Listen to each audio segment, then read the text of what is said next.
Yan kain na tayo ng kinilaw na punaw at si Gandang Kailan ay mag-luto ng suso. Yan Susok ang Suso, kilang guys. Sarap po, merong Kilang kasi siguro sibuyas. mahirap maluso ngayon. Tapos yun sarap nito. Sarap nito lad. Sarap nito guys. Yan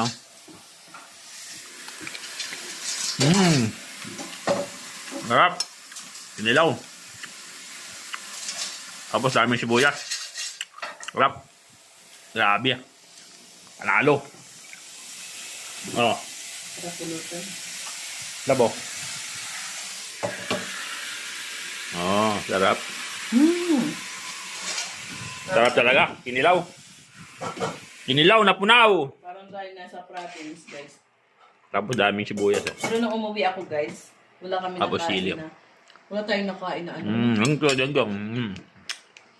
Ang kulot. Thank you Lord.